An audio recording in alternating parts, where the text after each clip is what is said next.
Can someone cue me once we're live? So I know when to go.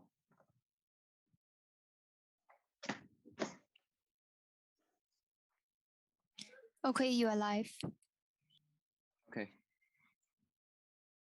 So good morning, good afternoon, and good evening to everyone joining us from different corners of the globe. Welcome to our forum, The Role of the Thesis. My name is Chan, co-director of the M.Arch Show 2021, and I'm the moderator for today's discussion. As part of our show, we have prepared a series of forums that will discuss the discipline of architecture, and I'm happy to be kicking it off with today's inquiry into the role of the thesis in architectural pedagogy. This year, we are proud to celebrate the 129 thesis works exhibited in the show, which engage and contribute to the discipline in important and diverse ways, and is a strong testament to the design leadership as well as resilience of our peers.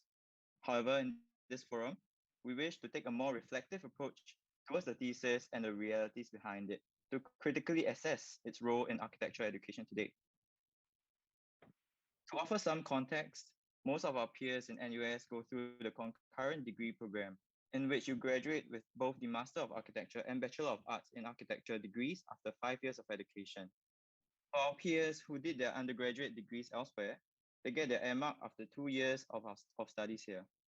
Whether it is the 5-year concurrent degree program or 2 years M.Arch program, all of us are required to do a year-long single authorship thesis in our final year, an opportunity to do whatever you wish without much restriction as the last requirement for graduation. Each thesis is done with an advisor from the department who influences but not determines the inquiry as well as the outcome of the thesis. So most of us accept the thesis as a trial of fire in architectural education, but are there prejudices embedded in the thesis itself that are irrelevant today? Are there other pedagogical propositions that may fill in the gaps if the current thesis is insufficient? Is there something of value in the thesis that that justifies its format? These are some of the questions we are reflecting on today to destabilize and restabilize the pedagogy of architecture. With regards to this, we have invited two of our peers, Anna and Charmin, to share about their thesis, to make visible the realities of their journey, and to share their personal takeaways from the year-long thesis in NUS. This will be followed by a panel discussion with our guest panelists, Kashing, Sukian, and Peter, who have very generously offered their time to be here on the weekend. Without further ado, let's invite our students to share about their thesis. Anna, you may start. You may take the stage now.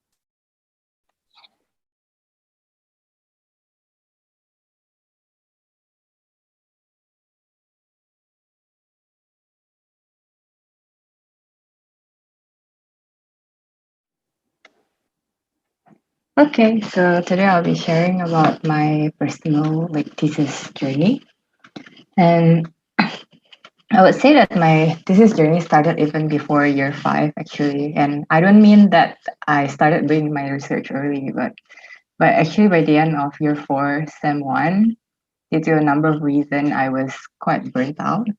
I was really considering taking a gap year just to find out what is it that I really want to do. However, shortly after that, COVID-19 hits, and I thought, who is going to employ me anyway, right? So I just did my master's straight away. And you see, after one extra semester, I was really burnt out. I just wanted to get it done and over with. I just want to graduate and start working somewhere. And I stopped thinking of doing any challenging topics for my thesis because why would I bother, right? I just want to get it done and over with and just forget about it. So I started looking at the things that I'm more interested in. I was so burnt out. What is it that at least will still spark some light in me? And I remember doing the computational module with Patrick, with Prof. Patrick back in year 2. I believe most of you know the Mobius module. I know a couple of you probably hated that mod, but I loved it. And it really was one of my favorite mod in NUS, and so I thought maybe I asked Prof. Patrick Jensen to be my thesis prof, and I contacted him. He told me that he was planning to do something different this year, and sent me a brief which was called "Medium is the Message." So he doesn't want anything on paper; everything must be on the web, including for weekly consult. And so naturally, we won't be building massive models or printing giant drawings, right? So I thought like, wow, that's so cool. But I didn't know how to code at all. I was really, really interested. But I was so scared because when I say that I don't know how to code at all, I meant like I didn't even know what to Google up to start learning how to code. But Prof. Patrick replied me saying that everybody starts somewhere. And it was understand that it was during the circuit breaker period. I was living alone in UTR. I haven't had any physical contact with anyone for almost 2 months. And so I was kind of crazy and I thought just like, yeah, man, sign me up. So yeah, the first few weeks, even the first semester actually was really crazy. I was really scrambling to learn how to code. I couldn't even build a website, and I still have to make progress in my research every week about what I was doing for my thesis, right? And so I actually started doing this like weekly journal thing in the form of HTML pages for our weekly consultation. This is my very first one in week 3, sem 1. It was horrible. Like I couldn't even center the damn text. I like when I managed to even like put up this stupid image over here. I was so happy. Like oh my god, it actually appears in the on the web. And I managed to like copy this code for like this rotating box somewhere. And the only thing I could do was to change the texture from like white to having this sunflower pattern. And I started to learn more with a lot of help from Patrick. I managed to build this very simple thing like you build boxes on the grid, and it will change in color depending on how many adjacent boxes it has. And so the boxes begin to change into like actual tree models, and this is the first time I actually got it to look like what I envisioned it to be. I was so happy, like I was saying, like, oh my god, it's working. And so basically, you can build it's voxel based. It's like kind of like a Minecraft, and when you just click on the screen, it will build kind of it will mutate and build something that looks like it makes sense. And eventually, I got here by around the end of sem 1. It's very close to the final outcome. At this point, I had two modules, the residential building and the park modules, and you just click around the grid and it will build something that looks like it makes sense. And yeah, so Prof. Patrick also introduced me to the world of academia. He asked us all to like submit our thesis as an academic paper, which at first I thought like, why? I feel like I was only building some kind of like a simplified Minecraft, but the paper actually got accepted. And I went for the conference, which was supposed to be in Hong Kong, but again, because of COVID-19, it was from my bedroom. And yeah, it was pretty amazing because from that conference, I actually found an even larger community of architecture trained people with similar interests as me. And yeah, so this is the final outcome of my thesis. It grew from having only 2 modules just now to 24, which I obviously cannot fit in this page. And yeah, this is a gist of how it works. And I thought maybe I'll also share a little bit about the thesis itself. So the issue that I wanted to tap on is this NIMBY phenomenon in Singapore. NIMBY is short for not in my backyard, and for those who don't know what it is basically when residents reject the development of public goods near their own residential area.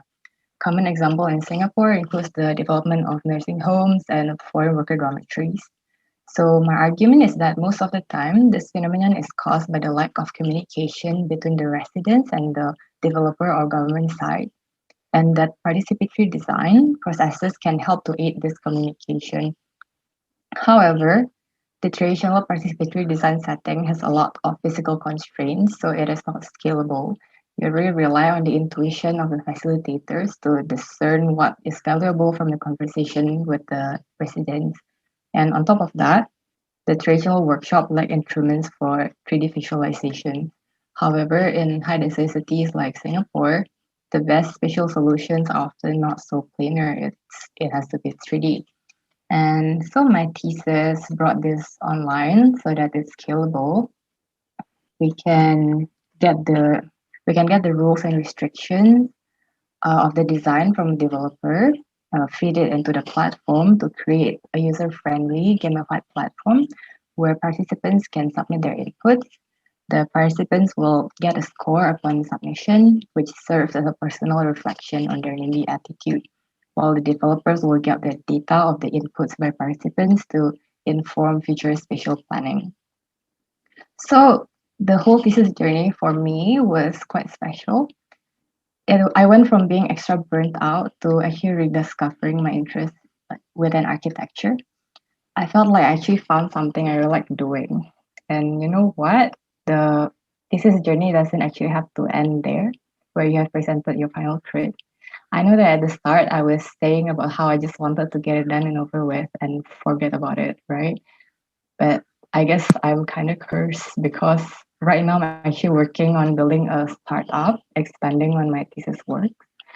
It's most probably going to be called Reboard.io. The logo is still very ugly, but it's gonna change. And you can check out our half done landing page by scanning this QR code over here.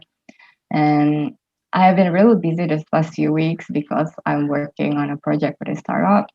But I love what I'm currently doing, so it doesn't really matter anyway. And I know that most theses want to up this way, but I'm just here to share with you guys about what's possible. So yeah, that's it for me. Thank you.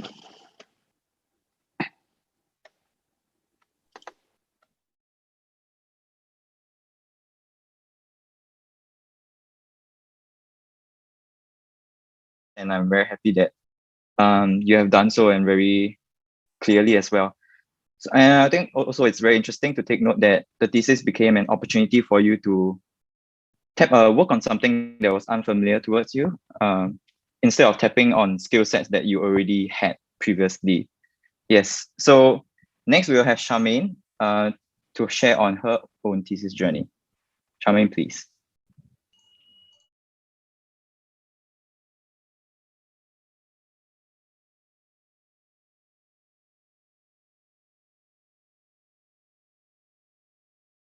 And today I'll be sharing about the process and behind the scenes of my thesis project titled The Energy Revolution.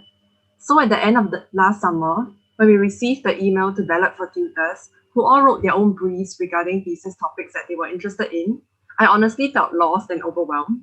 My previous studio projects were all quite different in topics, ranging from a day-to-night aquatherapy center turned entertainment venue to a retail-centric talent development center in the Somerset Youth Belt. Furthermore, I had just done a 6-month internship for AIP, which is Architecture Internship Program, and a design competition that summer, most of it from home during the pandemic. So I was feeling quite mentally exhausted and isolated from my circumstances then. So at that point, all I could think of was to find a topic that I was sufficiently interested in to spend a whole year working on. I've always had an interest in environmental issues, in particular on climate change, and it made me recall an article that I had read before on how wind turbine blades actually cannot be recycled, and they are difficult to reuse due to their sheer size and fiberglass material. That led me to wonder if there were similar sustainability issues with other forms of renewable energy. Were we all just being fed another lie in what many have heralded to be the solution to our climate crisis? Anyway, I typed out a proposal related to these questions I had and sent them to multiple tutors, one of whom was Prof. Zhang Ye, whom I have had the privilege to learn from. So a brief summary of my thesis for context, I wanted to find out if it was possible to reap multiple types of renewable energy at certain regions of the world to combat the variability of renewable energy. This meant that such regions would be the most suitable for the transformation of fossil-based systems to cleaner renewable energy systems.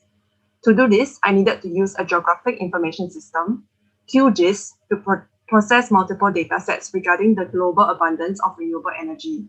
However, prior to my thesis, I only had a basic level of proficiency of another GIS software, which is ArcGIS, that I had learned from Exchange 2 years ago. So I struggled to learn this new software on my own, while still producing deliverables to show my tutor weekly. Eventually, I managed to source for all the appropriate data sets from Western Australian government websites and process them to produce this global solar, wave, wind energy, and algae biomass combined resource map, as seen in this slide. One of the key areas that had 4 kilometers square of these resources was actually Australia, which is a site I eventually chose to demonstrate my proposed systems and ideas. Although I initially wanted my thesis to plan for just a small experimental town that transitioned from carbon-intensive to renewables-based economy, upon exploration in semester 1, I actually realized that the scale of the project had to be detailed and demonstrated on multiple scales for this whole transition to make sense. This would be an area that I struggled in, as I had never done planning at this many scales before. It was challenging to figure out the appropriate strategies and graphics to produce weekly. The first scale that I actually mapped is regional, where proposed flows of energy, material, employment, transport, and visitors were mapped out across 4 key locations in Western Australia. The second scale is local, which is for the city of Kwinana and the Kwinana industrial area. So I detailed strategies to bring visitors from key transit hubs into the site to increase visitor numbers. Another key strategy that I used was to actually map the change in the program of companies in the Kwinana industrial area. And this can be seen on the right. But behind the scenes is actually extensive research over months to find out relevant data from private companies and to carry out projections. This required a large amount of Excel sheets to calculate energy production and consumption levels of every stakeholder. So that was definitely something I also struggled with, as I'm not necessarily the most savvy with data and numbers. The third scale is the park scale, where I perceive the oil refinery sites to be an urban industrial park. The thesis project involved project phasing, where functional energy production and manufacturing parts of the park are rehabilitated for 3 years and open first, while more public areas like the water park and coastal recreation park are rehabilitated for longer. Drawing from an existing water recycling plant on the perimeter of the sites, I planned a flow of water within the sites, which help guide where programs are placed spatially. Themed routes were also planned to create various curated experiences within the site for visitors so that visits to the park are educational. For example, they can take this algae to biofuel route to see the process of algae to biofuel and how it is grown and processed. The final scale is the building scale, where I detailed the design of 6 zones, namely the Central Discovery Zone, Central Historical Zone, Coastal Recreation Park, and Jetty Observatory Zone, as seen in this slide. And these include areas like a visitor center, observation bridges, towers, and underwater observation conservatory, playgrounds, stages for events, etc. And the other 3 zones include the water park, turbine manufacturing and recycling zones, and algae farm park and biofuel zone. So these include areas like water slides and attractions, wind and ocean turbine recycling and manufacturing facilities, and algae photobioreactors, as well as biofuel refining facilities. So along the process, the last challenge I actually faced is technical difficulties. We all know Murphy's Law. Anything that can go wrong will go wrong, particularly when we are sleep deprived and stressed out. So what happened was that the C drive of my 4-month-old laptop was actually corrupted 3 weeks before submission in semester 1, and I lost 2 weeks of data.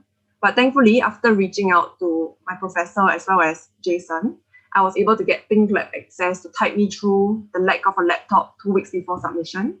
And additionally, in semester 2, my 3D printer could not extrude filament 1 week before submission. And I spent hours trying to troubleshoot it, but it did not work.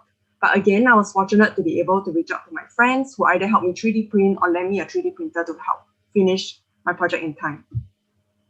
So in conclusion, I would say that the value of a thesis to me is not only the knowledge learned and the fulfillment from proposing a solution to answer a hypothesis, but additionally in the relationships forged and developed as well. All these are invaluable, and I can say with certainty that I would have not been able to complete my thesis without such a support group of friends and family. That's it from me. Thank you.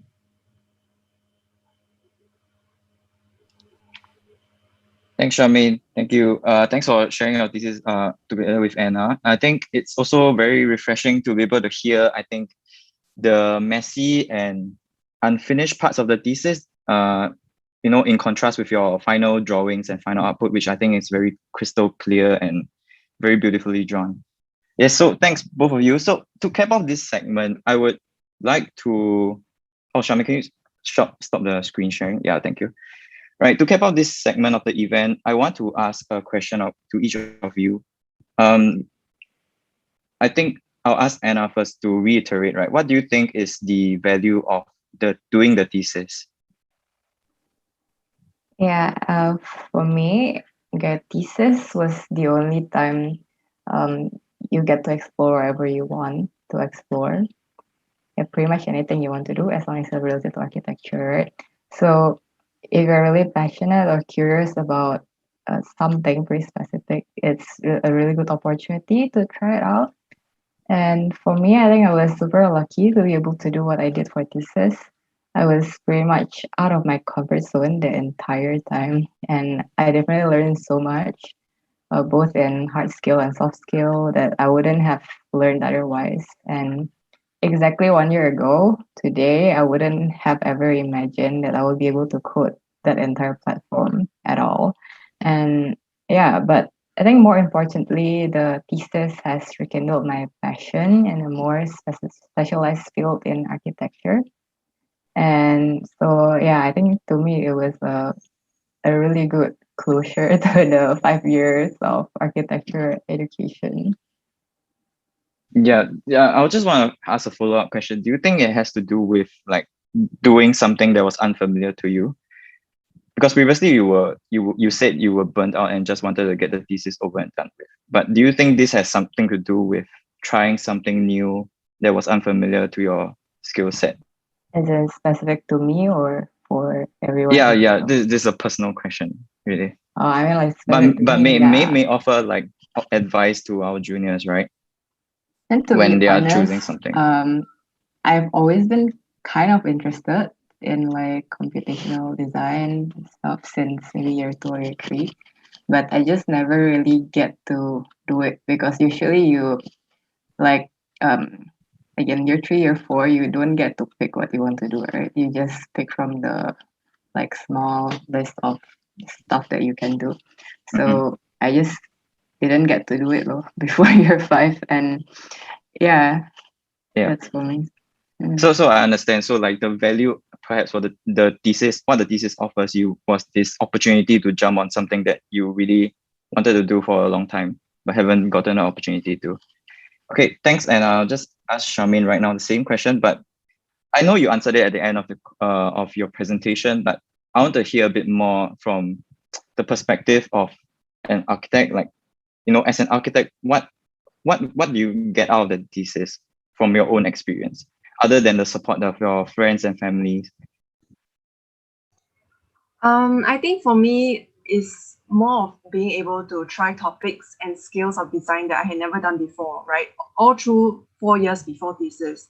Mostly it's focused on really the architectural scale and maybe a little bit of urban planning, a bit beyond your side, but not at the kind of scale like regional level, like global level of mapping. And that to me was definitely something I learned. And additionally, the satisfaction of pursuing a topic that I'm interested in and developing it to the end is also valuable, of course. And even this has actually left me, I would say, more open-minded about such aspects, that are essential to complement architectural design. So that to me would be the value.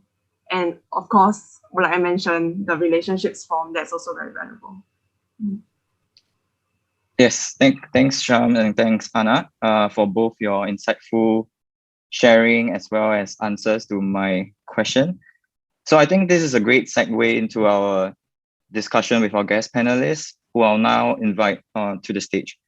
Firstly, we'll have Ong Ke-shing, who is an associate professor and the undergraduate program director at the Department of Architecture, National University of Singapore. She is also the director of Leka Architects. We have Chan Soo Kian, who is a professor in practice at the Department of Architecture in National University of Singapore, as well as the founding principal and design director at SCDA Architects. And finally, we have Dr. Frederick Peter Ortner, assistant professor and M.Arch and PhD program coordinator at the Architecture and Sustainable Design pillar of SUTD. to get an alternative perspective from the other architecture school in Singapore, as we like to call it. To kick off the conversation, I think it was interesting to note that our two student presenters are very positive about the thesis. And I want to highlight also Anna's experience and how her thesis became the foundation of a future practice, or or forming creative practice, I would say. So I wanted to start with Kershing, right? I wanted to ask whether the role of thesis is to prepare young architects for their future creative practice. Thanks, Chan. Well, I mean, I think the thesis is actually, I mean, I'm pro a thesis. I think that's something that we I guess want to talk about today, whether it's actually an important thing to do or not. For some of the reasons that were articulated by, I think, Anna and Charmaine, in terms of being able to sort of identify, an interest, and maybe be able to be afforded a certain amount of time to go really deep into it and to discover yourself in it. I think that it is, to your question, very important in terms of preparing one for the future, but also in terms of sort of closing out and coming to a reckoning of architecture school. I mean, we all know that architecture school is not a walk in the park. It's not necessarily, I think, important that it be quite as difficult as it is today. But I think nonetheless, it is a very tough journey, right? I mean, most students come into architecture school having to completely kind of unlearn a way of learning that they have honed through primary school, secondary school, and JC, having to suddenly sort of forget about right and wrong and be able to hang that, at the door and embrace a much more iterative kind of, method where it's not about right and wrong, it's not about failing, but it's about trying things and trying to kind of hone through making things, hone a way of thinking through the discipline, right? So the amazing thing about the thesis is not that it's a demonstration of some kind of mastery to me. I mean, it's not that. It's not about sort of showing off like all those amazing technical skills and communication skills and design skills that you've picked up over the past, the prior 4 years, but it's really a chance to kind of have this this moment, I think, of navel gazing, of really sort of coming to terms with, like, who are you, in architecture school, who are you about, as you start to become your journey to be an architect, and, what is the kind of stuff that lights you up, and how would you go about doing it if you were really given free rein? And I love that, Anna and Charmaine both took these incredible, they just jumped into things that were completely alien to them in a way. I mean, you said you had a little bit of this and that exposure, but you were not experts in any of the software that you guys used by any means, right? But you just went into it anyway, because it's really about personal development, and it's about learning your strengths, and it's about, learning how to believe in yourself, how to, have a conversation with various people, including your thesis advisor, who really is there as a guide, I think, to kind of tell you what they see rather than tell you what to do. So, yeah, I mean, I think it's absolutely a critical sort of rite of passage. Thanks, Shing. Yeah, I personally have mixed feelings about the thesis. So, like, I think also on a selfish note, I think this is for me to have a reflection as well, because I can be pro-thesis and I can be anti-thesis also. Like at this point of my life, I think also it's difficult for me to say absolutely what camp I'm on. But with this, I think I want to ask Soo Kian, having been a reviewer for many final reviews in the M.Arch in NUS, what do you think? What are your views on the thesis? Is it something that you think is for everyone? I mean, Xing said I think, very positively about the thesis, how it's able to bring out, find everyone's strength and let everyone be able to have a taste of what they're interested in for a year-long thesis. But I wonder, like, from your perspective as a reviewer of the work, how do you find that? Is that very useful for young architects that are graduating the school, or is it not? I think first of all, I think the thesis, as what Xing said, is a rite of passage. Very important time for any individual architect to reflect and to kind of come to some kind of consensus of what's important to you, have a chance to research. My point of view about thesis is that it should be optional. I've seen many schools and many students struggle through thesis, and not everybody is prepared to do a thesis. Especially at NUS, I've always said the program is a bit short. If one takes a year out for internship, for anybody in 4 years to try to do a thesis may not be exactly productive. Some people get a lot out of it. Some people think that it's just homework. And what I've seen is a lot of them struggle between what they need to do in terms of finding the topic of the thesis and the dissertation, and be able to connect that to actually going a bit selectively deep to link actual craft of architecture thesis. So a couple of points I note. A thesis may not be an independent study. You could have an independent study early and, for example, decide to code or do an area of interest. And I think if the program was 1 year longer, then you do the thesis having had some basic knowledge of coding, for example. It's highly complex, and I tend to notice that in the school, the role of the tutor is very important. And you lean on your tutor, and if you don't have the right tutor, or the tutor questions what you really want to do, you lose agency in the thesis. I've seen many students lose agency in that, and what they're doing is actually a direction that they were guided into sometimes rather late in dissertation by the professors. And that is my point. I'm never against a thesis, but I think thesis should be for those that are ready and ought to do it. You need to have a certain mastery of the language of architecture and a certain ability to write and think and to synthesize. So my point is thesis is good. I would also venture to say thesis should be passed and failed and not graded. So these are some of my points. I have a lot more to say, but I'd like to hear the other people speak and we can have a more balanced discussion. Yeah. So I wonder, Peter, whether in SUTD, are things really done differently? I think I shared a bit of the context and about NUS, the thesis and the NUS, and I wonder if SUTD has plans to do things differently or roughly is the same. And I also love to hear your views about the thesis itself. Sure, thanks, John Hao. Yeah, 2 wonderful projects. Really impressive work and wonderful narration by the students. I love the story of kind of learning that you described. I highlighted 3 things here, which are maybe in contrast to the other things that have been highlighted. One is the role of the mentor, right?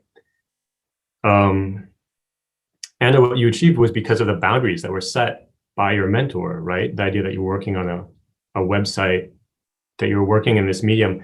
The role of the mentor is really crucial, right? So we had this conversation, Sean, how you're saying people are doing this thesis, they have no direction. But if you have this framing from the mentor, right, in the appropriate way, it can really change your viewpoint of what you're doing and push you to achieve different things, even when you're working independently. The second one is I found it interesting that both of the projects were about this confrontation between the architect and technology, right? This idea that we have this profession that we are expert in, and then we're dealing with this technological world that we have to come to understand. This idea of a participatory city that we can address through coding, right? Or this city of complex flows and energies that we can understand through technology. And I think the thesis for both of you was a great opportunity to deal with that and move to the next level. The last point is Yes, so thesis is a sort of journey of self-discovery, but it's also a discovery of what is architecture, because architecture is not just a complex problem, but a wicked problem, right? Where you actually define the problem for yourself. And both of you experience that to some extent. And I think that's one reason that self-determination during the thesis is necessary. You need to actually understand that you're defining your own problems. You make your own rules. And that the cities that we're working in are exceptionally complex. So your way of working within them is subject to much broader and more subtle rules than what you would have when you receive a brief in a studio.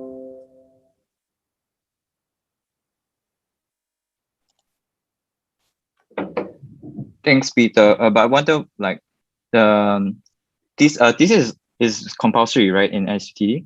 Yeah. It's also 1 year. Yes, that's correct. It's 2 terms. And the education is also 5 years in SUTD, right? The full concurrent degree. Okay. So so I avoided that, right? But yes, let's talk a bit about SUTD. Yes, it's 1 year, it's 2 terms. There's a term of thesis preparation, and there's also the thesis project, which is a full term as well. And what I would say that I would emphasize is SUTD is very research focused. We focus on research on applied technology, right? And you will see thesis mentors who have a very specific interest, right? Maybe in optimization algorithms or computational urbanism. And when you're working with this person, it's going to be perhaps more similar to what Anna experienced with Patrick, right? Where there's some rules. We're going to work in this medium, and we're working in this direction, and see what you can learn, see what you can apply. So I actually see a lot of that experience reflected in the experience of Anna. But I think I think Sukian offered a quite interesting solution, that is thesis being optional. I think so. This anyone can answer, but really, like, I think I do see the benefits of thesis, but I think having an optional thesis is interesting. So I also know that 3 of you have had an American education, which actually this idea of the optional thesis is quite common. I wonder if anyone can share the value of having the thesis being optional. Yeah.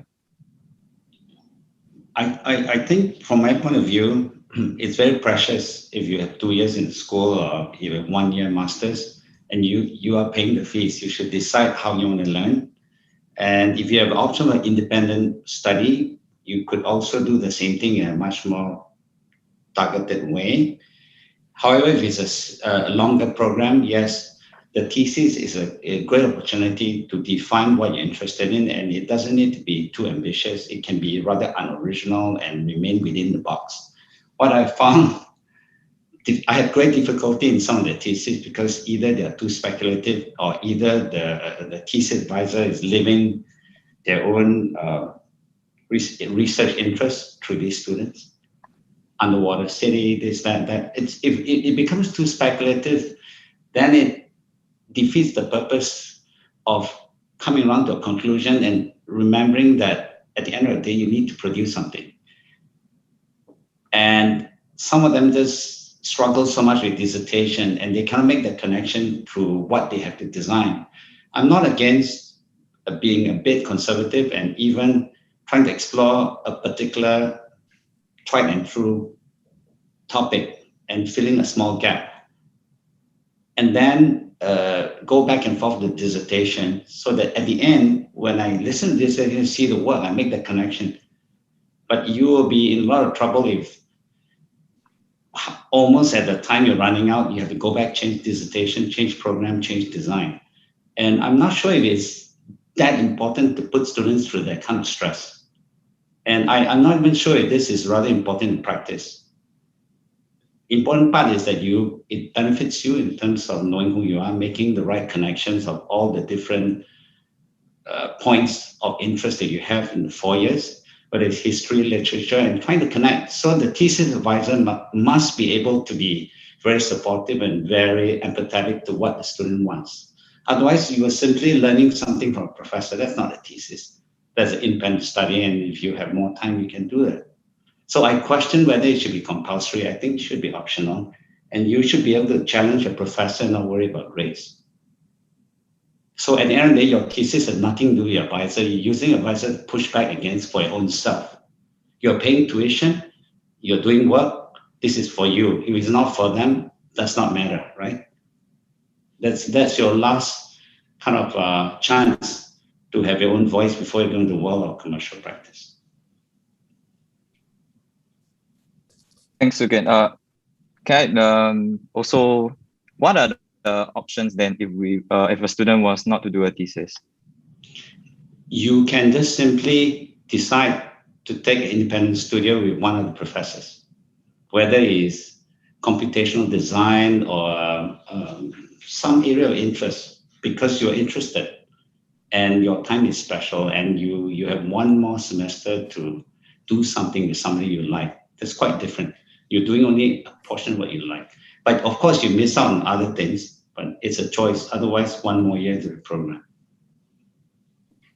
I wonder if any, Peter or Xing, you have any rebuttal to that?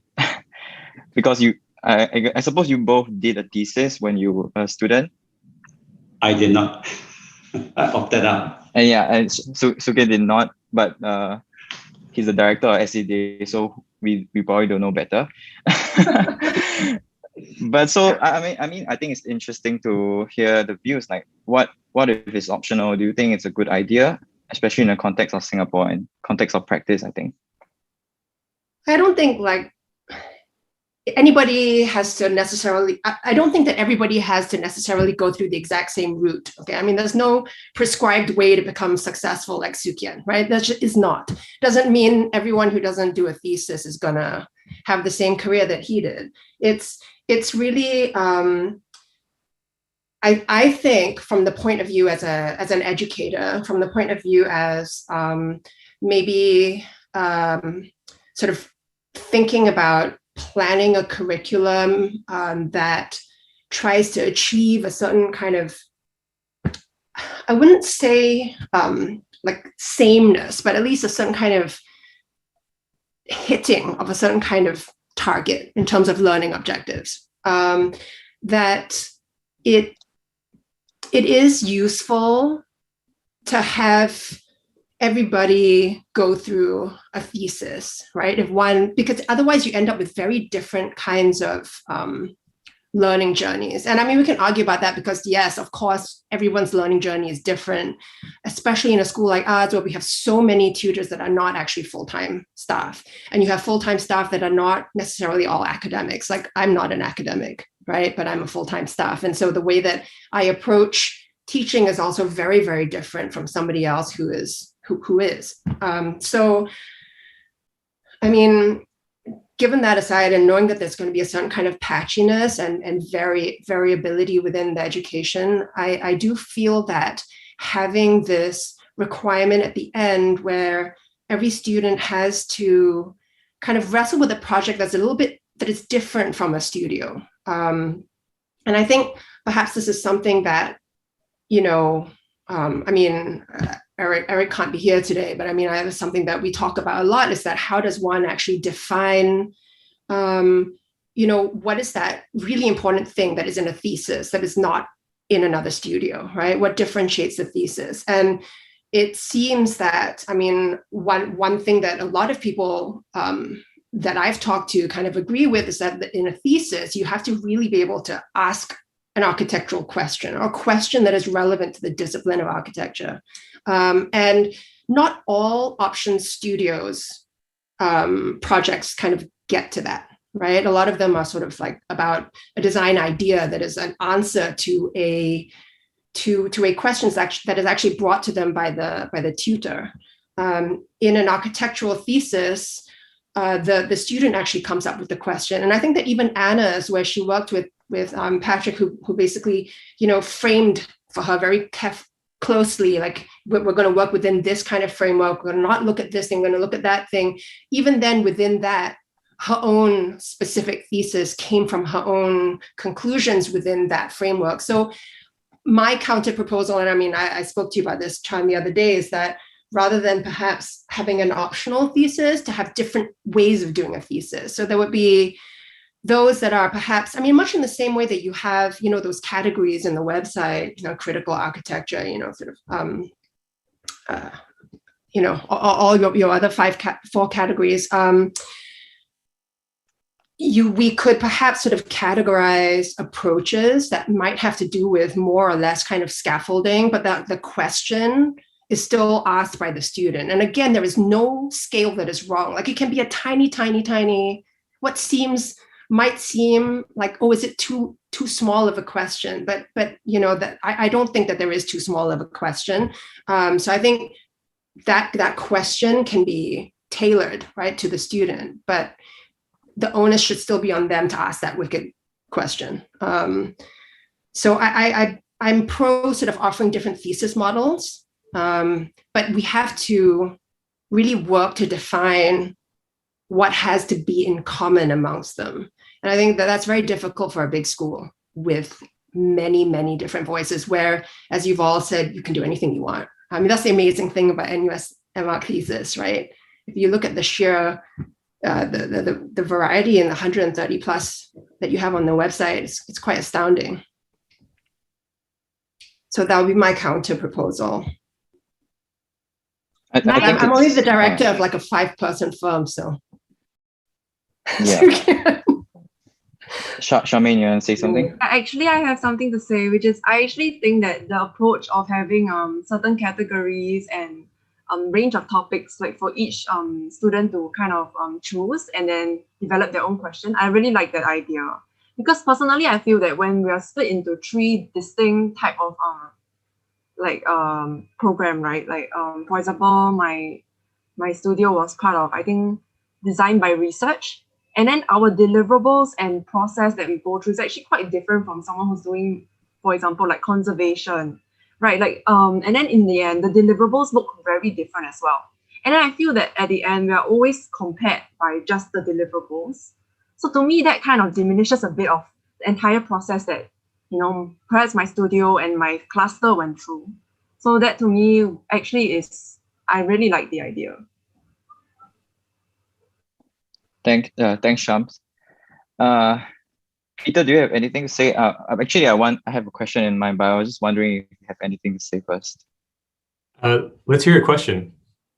I mean, I think this was also brought up. I think I saw in the comments, and I think this is something that I'm particularly interested in asking as well. That I think, Xing, you framed very well that in a thesis, what people are looking for is an architectural question. But I think in the context of the students who will be graduating and going into practice, is there this value of asking this architectural question, if I were to be very cynical, right? And also, like, in general, for people who don't want to engage in or to have their own architectural practice, actually, or own creative practice, I definitely see the value for people who want to run their own practice in the future. But let's say someone just wants to get a QP, right? And we usually, not usually, you have to get the M.Arch in order to get your QP here in Singapore, which is funny because then I don't know what the thesis actually contributes to getting a QP, because the requirements are so different. I just wonder, is it so important in the context of going into practice, this thesis? Great. Yeah, thanks. Let me answer that. In terms of practice, I mean, for me, there's 3 points that I wanted to raise at the end here, but the last one is culture, right? And Charmaine, you talked about the friendships that you made, the support that you got. In the world of architecture, you never operate alone. You work with allies, right? Within your field, within other fields. You have to be able to work with others to create something that's bigger than yourself. And to do that, yeah, you have to have these interpersonal skills. You have to be able to share a vision and bring people on board. And that's intensely complex, right? And I think that the M.Arch thesis it's not undergrad. We're not learning problem solving. It's not general education. This is for people who will be professionals And that very particular skill of bringing forward a vision and then having allies join you to achieve it in physical form, I think that is well represented by the thesis, right? The thesis gives you an opportunity to tackle that. But if you really believe that, if you really believe this position, you should probably allow students to do thesis in teams. In that case, they'd be able to formulate projects together and really, approximate that experience of working in the real world.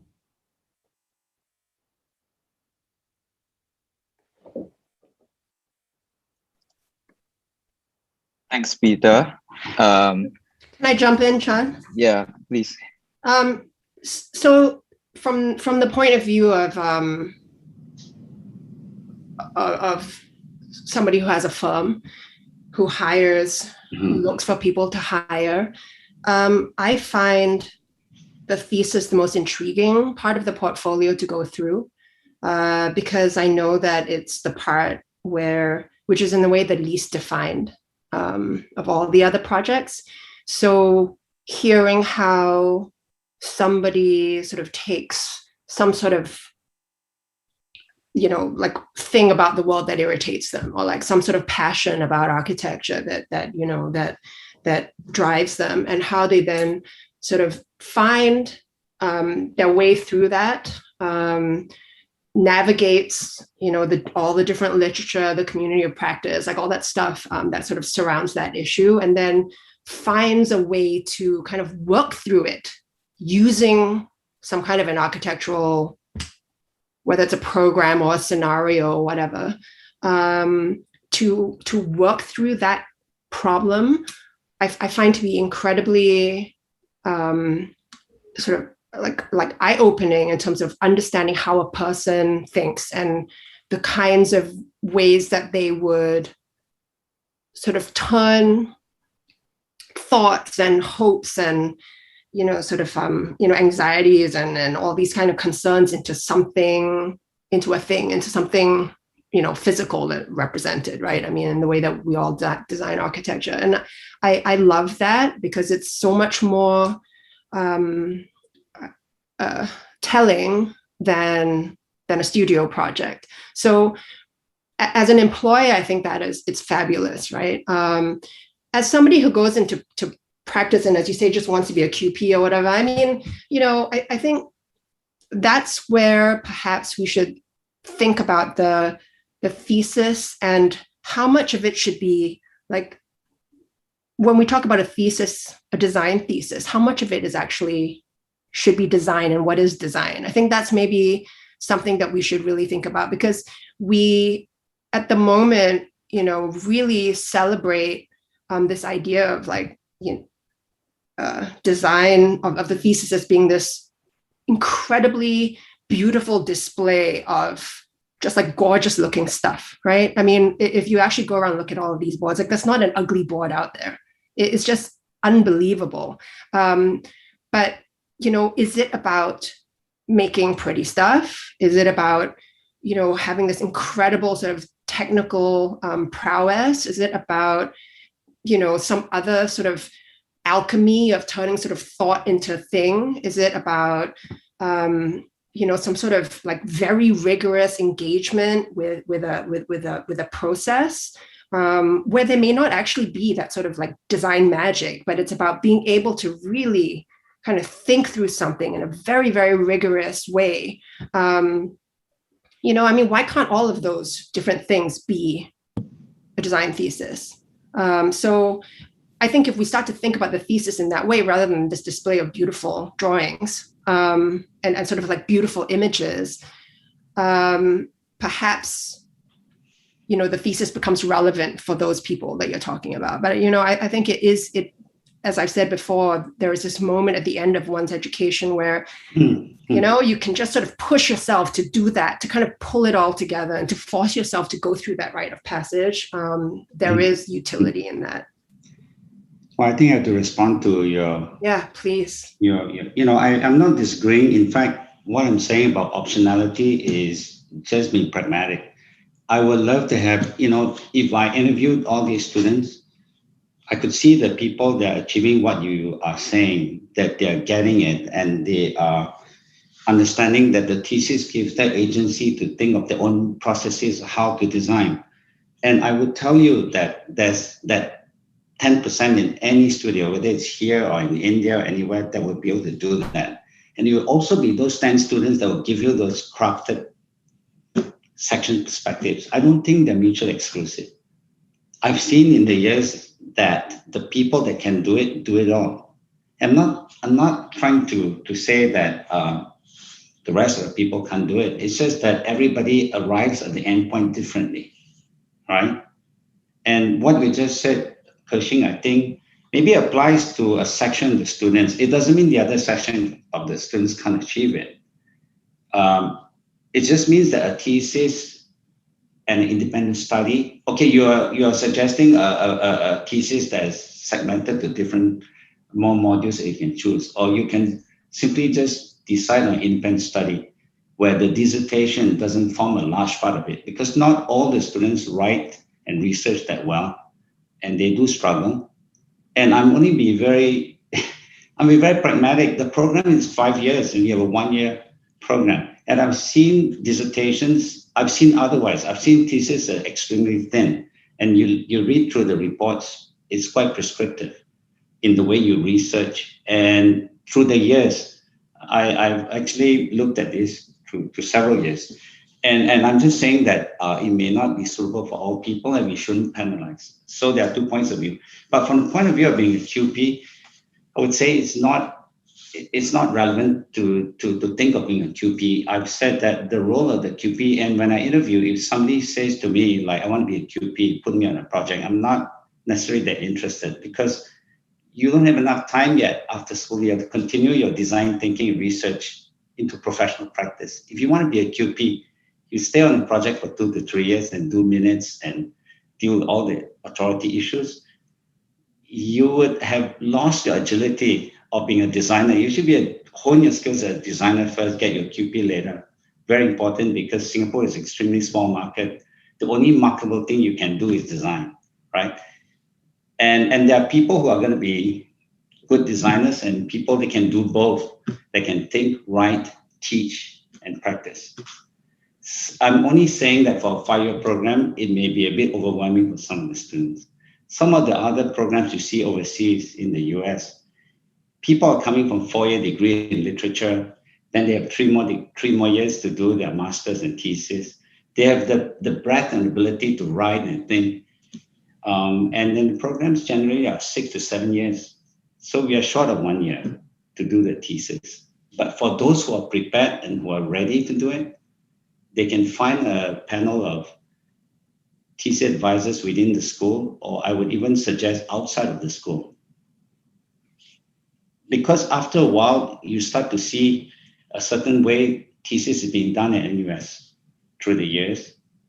And you see that thesis in other schools could be very different.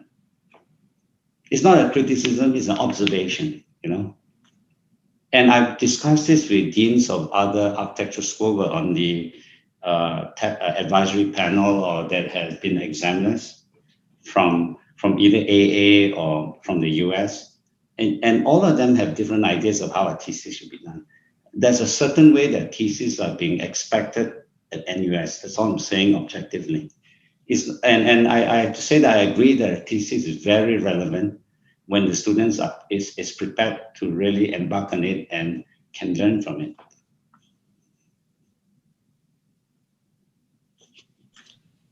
I think I think regardless, I think there's a common understanding and value of the architect having this design training, right? Being able to ask the question. I think Sukian's concern is just, when does that happen? And sometimes I think maybe the 4 years education might not seem enough, or designers' thinking might not have matured enough to be able to answer, to have that question yet, the architectural question. I think we have identified, right? I think, Chan, that's where the advisor comes in. I don't think that most students come in with that question. It's that, you know, you come in with a hunch about something that is interesting to you. And there are very few students who can articulate what that question is at the beginning. But certainly by the end of thesis prep, it's something that should have been a conversation with the advisor and with whatever panel comes in as, external crits. The amazing thing about architects is we all kind of like see possibility in things. I think that's one thing that can kind of characterize us all.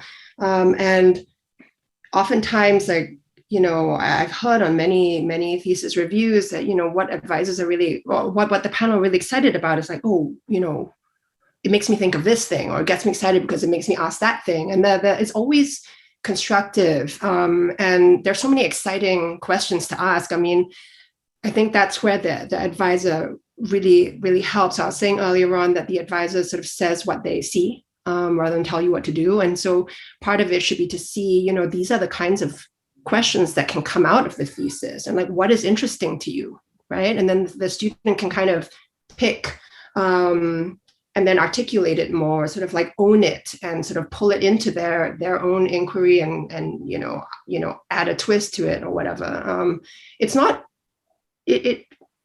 It's false kind of think of it as being alone. It really should not be. That's why you have to pick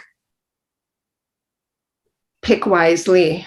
And also, like, don't forget that you have to always have conversations with your classmates, because the amazing thing, in reviews, when teaching a studio, when you actually open up the crit to the students in that studio, you get the most amazing observations, because all of you know what you see, and you're learning how to articulate it. And that's just the moment you turn it into a conversation as opposed to like one person's lonely battle. I think it becomes much, much, much more fruitful. Yeah, I think I partially agree, but also I'm not sure whether, I think still a large part comes from the student, I believe.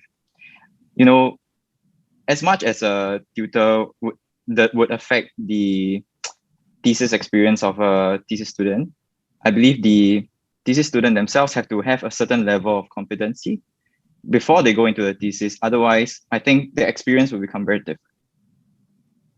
Yeah. Awesome. I totally agree with you. And I think that this internship, having an internship take out half of your master's degree of your master's sort of education is absolutely ridiculous. I don't think there's of much value, because you will have that for the rest of your life. Yeah. I really think so. And this is maybe in response more with the professional bodies expecting that students go out there and be able to perform in the real world. Yeah, and I think I heard also SUTD has this issue as well, where the students have to go out for the internship. And I believe it's longer than the one we're doing. I think it's 8 months as opposed to 6 months here. Yeah, but I think this goes out of the discussion a little bit about the thesis, but I think packaged all together, I think it's really about the pedagogy of architecture here. But just a quick question to understand your perspectives. How do you view the internship program at SUTD? At least, or from a personal capacity, not as an M.Arch director there. Sure. The internship experience, and I'm not a practicing architect in Singapore, so I would defer to others on the panel for this, of course. The internship experience is a great change from the SUTD curriculum.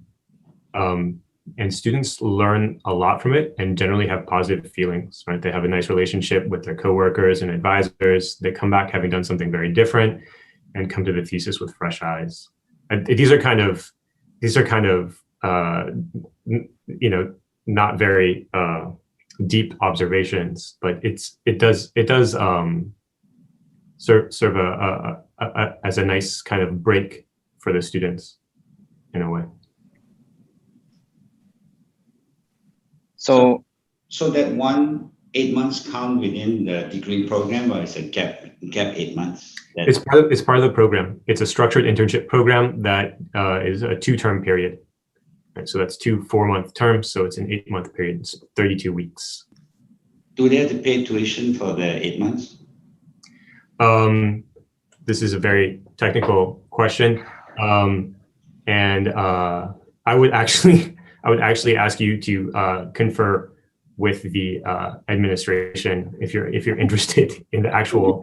I've seen schools like Rice University, after 4 years, they have a gap year. And when you go to the gap year, you have preceptorships, meaning the school curates eight design firms that has a bit of value in terms of pedagogy and everything else. And you have to be picked by these 8 firms.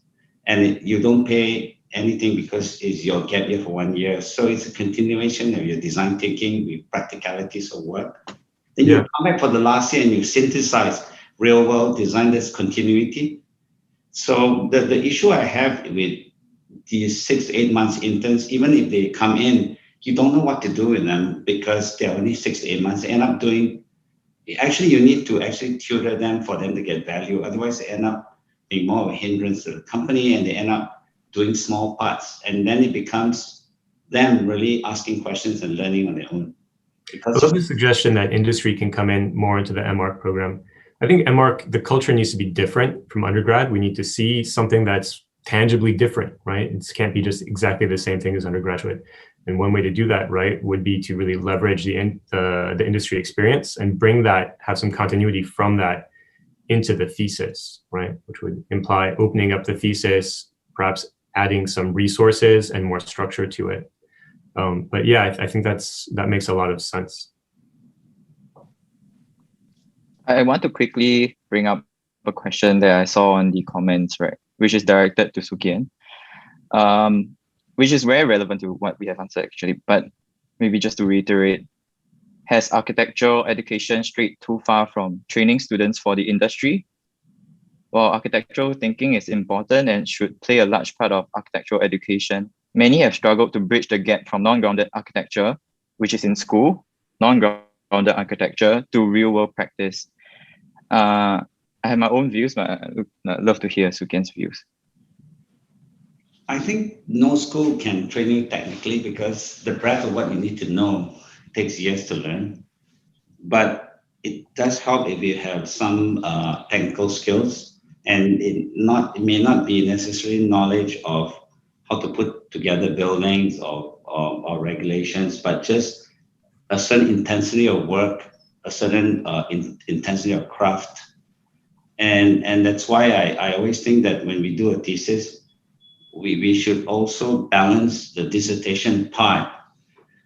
And I would still want to see production, Cushing, because I could see beautiful thought processes and if they don't end up producing something, and that something can be conceptual, it can be a steel and clay model, I don't really care, but intensity counts. And when you go into the real world, most companies or design companies look for a certain type of person with certain type of thinking, with certain kind of fire in the belly and passion.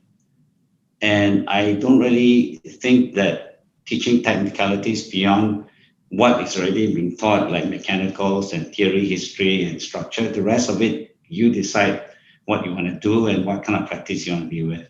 It's a whole range of practice that you can join, and the learning continues there. So I don't think schools can prepare them technically. I know the board and different, I know at BOA or SIA, there's feedback like students from NUS come and you have to train them, right? But you have to train everyone. There's no student that graduates that can fit in immediately. Yes. Sukian, I think, sorry, just to clarify, I wasn't saying that we should have theses that do not involve a design component. What I'm saying is we should think about design in a little bit more of a broader kind of definition, because as you know, I mean, the people who come to your firm, for example, I mean, different people have different sort of skills within design. I mean, some are about sort of adherence. Like, I mean, for example, the sort of team leaders would be really good at sort of safeguarding a concept, right? And sort of making sure that there is a certain adherence to it, but, to determine what are the kinds of latitudes that might be allowed, and that there are others that might be better at a more sort of carrying out of that design in a more kind of like faithful way, you know, trying out iterations. I mean, so there are just many different strengths, I think, within design. But at NUS, we really celebrate that the beautiful image that is produced. I mean, there are so many. It's become. I mean, I'm all for beautiful images, but there reaches a point where sometimes the beautiful image detracts from what it's saying, which is sometimes not very much. But you know, we get very excited about how things look. I mean, it's not just NUS; it's our cultural context, right? But yeah, no, I agree. I totally agree with you, Sukian. I mean, I remember, you know, like when I came out of architecture school, I went to work for Woha. And I mean, when I first went in, you know, I was like, oh, great, you know, I've learned so much, you know, I had a great thesis. Like, I feel like I know how to design. And then I go there and open a drawing and I can't read the drawing, because just like the fact of like having so many consultants, you know, involved in a project, and so much information being given to you that is way beyond the layer of design that you learn from school, that required, I think, like 6 to 8 months for me to even just like be able to read like what was on the screen, right? To be able to sort of parse lines apart. I mean, so there are just things that you have to learn through apprenticeship. And, you know, I absolutely agree that after school, there is time for that. And we should give time for that. I think most people are, you know, have their eye on the clock and they're like, I want 2 years, I'm going to get my QP. And yeah, it's kind of, it's the value's in the wrong place. The question I would ask to Peter and yourself is really, have you seen a lot of thesis projects that is heavy in dissertation and then nice drawings with not much content? Because today digital production, you could fill a page beautifully without much resolution. And you could articulate a strong concept that relates to your thesis. But sometimes when I look at 1 year's work, you expect more in terms of what you do for yourself in a thesis as a combination of your journey as an architect, the making of an architect. And I don't know whether it's the students or it's the way it's structured or it's the guidance or the emphasis on the dissertation versus production. What is the percentage of importance you put on each? Do you leave it to just the students, or some advisors will prioritize different aspects of it? But all I do know is that if you want to go out, I'm not saying pretty drawings, but intensity and craft is necessary. Architecture as practice has always been about craft. It's only now that processes become important. We need to balance the process with the product and the craft. That's all I'm saying. Because in real life, you get out there and then somebody has about half an hour to interview you. You spend 20 minutes talking with your thesis. They're probably not going to be that interested. That's what I'm saying. I mean, it's a real world for you. Yeah. But you have to be able to talk in terms of sound bites and show them and show everything else. So there's a big gap between school and going out. Yeah. Yeah, I think in addition to craft, it's about an intensity of engagement. I think that you want to see that kind of investment. I mean, I don't know, your question about the proportionality between, you know, the writing part and the making. Very, very thin on drawings. They're single line drawings in plan and graphically pleasing, but it looks more like a conceptual stage rather than something that's thesis. Not even developed to the end schematic, but it has got representation of diagrams, you know. So that is an issue. That's the issue because you have a year. And you look at the 4th year project, you know, and it's a lot more intense. And when they present it, depending on the tutor, the narrative and the concept can be strong and they're guided. Yeah. So if you go for a thesis and you're guided by, well, what's the difference? I did a studio where I have 4th year and master's program in New York. And sometimes I can't tell, you know, they're both doing the same brief with Joseph Lim. Yeah, because Joseph runs a vertical studio, right? Yeah, I mean, I think in that case, it is more difficult to kind of discern the difference. But I think the 1 year is a bit misleading because it sounds like they're spending a whole year on this, but actually, because it is long and because it is personal and it's so scary and it's like, it's the thesis and people feel this kind of weight to have to reinvent something and to kind of have this, really ask something very innovative and sort of new, that all of that pressure makes it not a straight path. It's incredibly meandering. So, I mean, the truth is, with theses, it's not this objective sort of contribution to the discipline. It can't be. I mean, as you say, we've only had 5 years. You're on your 5th year of education. Exactly. You can't. So I think everyone has to stop freaking out about that. Yeah. It can start with a very personal interest. That's why I start by saying, dare to be unoriginal. Dare to be simple and be boxed. I don't see that in NUS. Everybody needs to speculate and go into realm of theory. And then all of a sudden, the production of the product is so ordinary. That's why I think you're filling a gap, and we must, as tutors, not push them too far and engage them. But the point of being unoriginal is an important one, because I remember a time where you can choose what kind of architect will be stylistically. And there are people who chose to be very current during those days in terms of thought movements, or some people who chose to be very traditional, and actually both are equally good. The difficult part for all tutors is that it's not as exciting to tutor somebody who is trying to be more vanilla. But I think if the scope is smaller, then you go deeper, that's fine. So that's a good point, I think. In a way, I find vanilla architecture more radical than speculative projects sometimes, because everyone's trying to be so different. I think I want to continue on a little bit about this schism between practice and the thesis in a very specific way. I think apart from the technical, I think practice, you need a different skill set when it comes to practice, right? I would say one thing that I want to talk about is that the thesis is done through singular authorship. But in practice, actually, you work with people, you work with consultants, and often I won't call them collaboration, because actually, I think in reality, it's collaborative, but also like a lot of fighting, right? There's a lot of friction and there's a lot of compromise. I think that's a very important word. But in thesis, the mindset is typically that we are very uncompromising. So I wonder whether there's alternate modes of like doing thesis. I'll ask this to Peter, whether you see whether it's possible to do multiple authorship theses or other forms of thesis that like break this model of single authorship.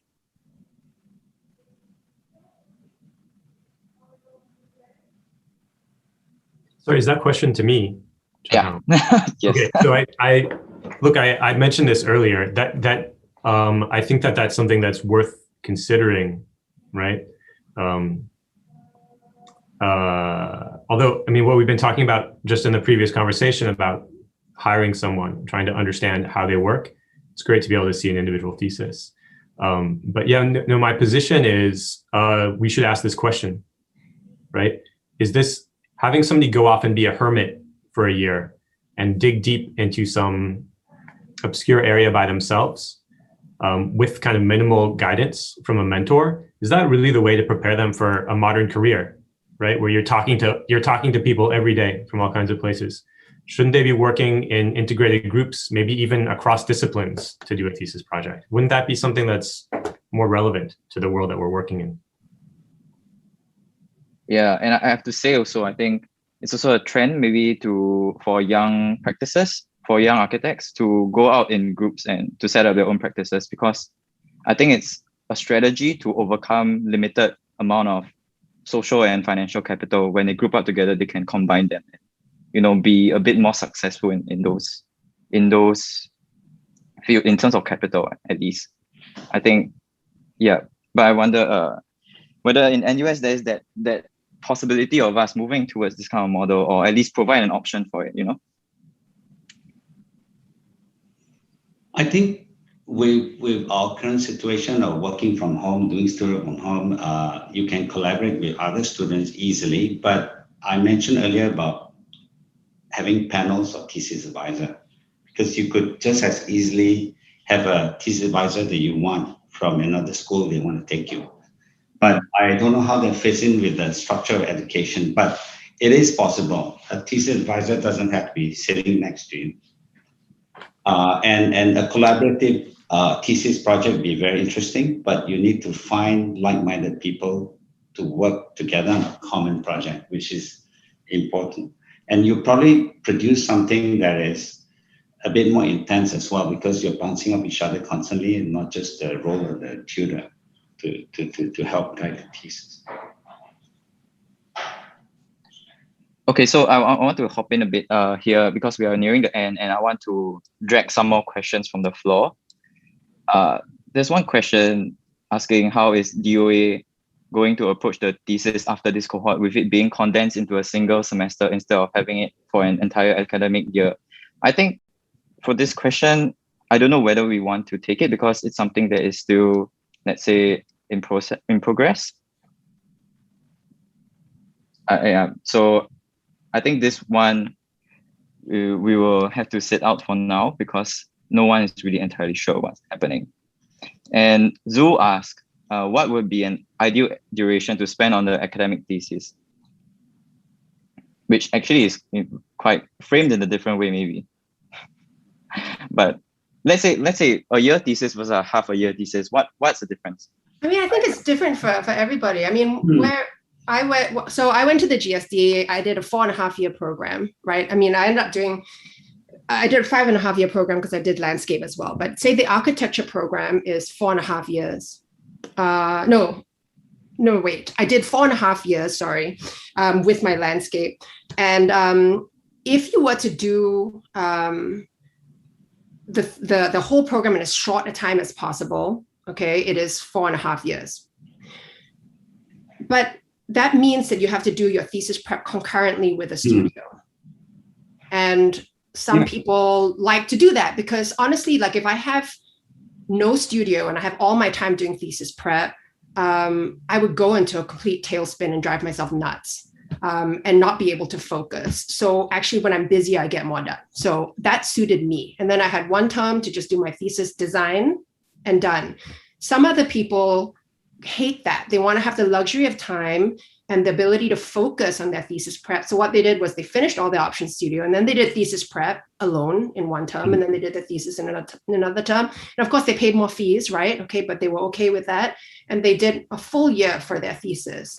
There were other people who did projects. So mine was that like what you have at NUS independently. It's an independent inquiry. You have an advisor and they kind of advise you, but it's your project.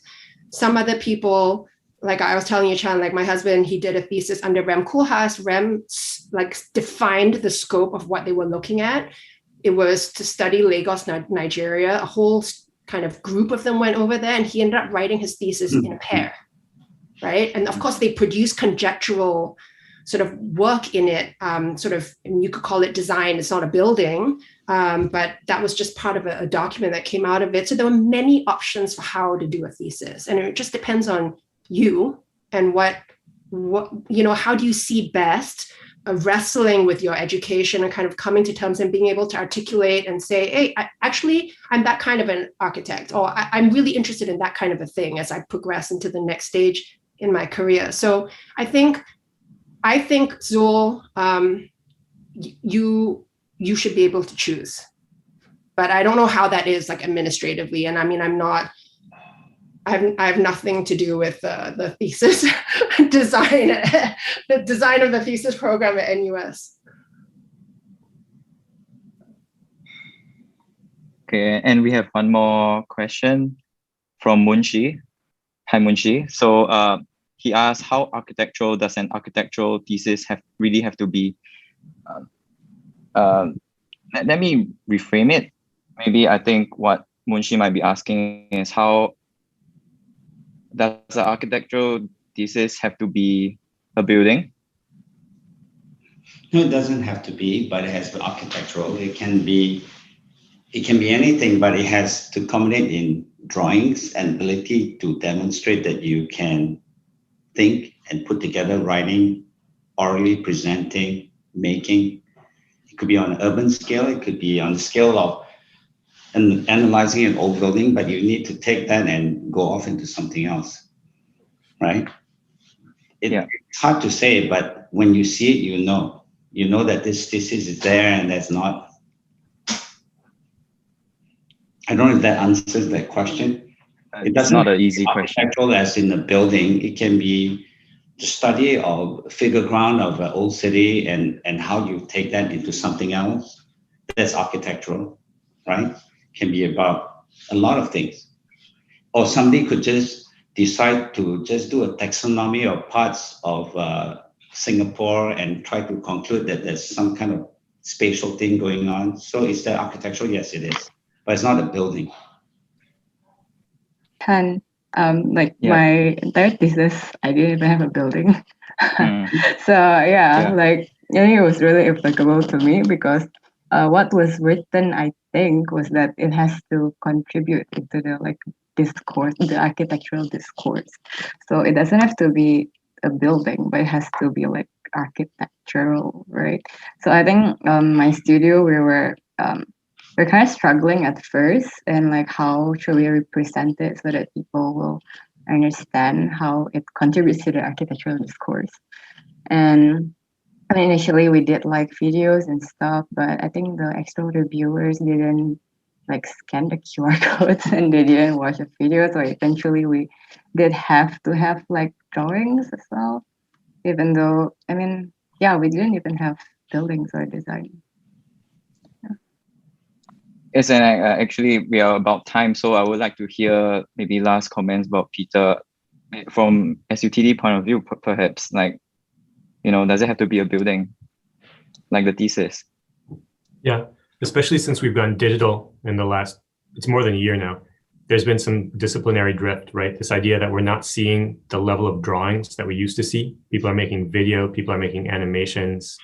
And yeah, I think there is some disciplinary drift. At SUTD, we tend to be quite open to this, right? Because we see our students as engaging with technological processes. We're very happy to see a process-driven narrative, a process-driven presentation. But of course, we want to deliver on the goods as well. So yeah, it's a concern, right? And my response, I was thinking about the other comments, is it's a question of culture. And we need to be able to preserve culture within our schools so that the juniors can see what the seniors are doing. They can see drawings on the wall. They can see drawings at scale. They get an understanding of what that looks like and the time that has to be put into it to create it. And that can build year on year. And my worry is that in this Zoom world of Zoom phone calls that we're doing right now, we're losing that. And we need to make efforts to bring that culture back together and ensure that students see what's behind these drawings, how to make them, and how they can adapt to current conditions and current technologies and media. Thanks, Peter, so much for your comment. Unfortunately, I will have to close today's session because it's time. Just an additional comment to Munshi. I think you can visit our graduate website and look at the thesis that we have all done from the previous year. And especially the cluster of critical architecture, you can find a lot of these architectural theses perhaps that don't smell like architecture, don't smell like a building. And we will also have forums, specific forums to talk about what is architecture that's happening next week on 10th July. So sorry for the plug. Anyway, I'll have to close the discussion. But I'll be happy to continue this discussion offline. It has been really interesting and really enlightening.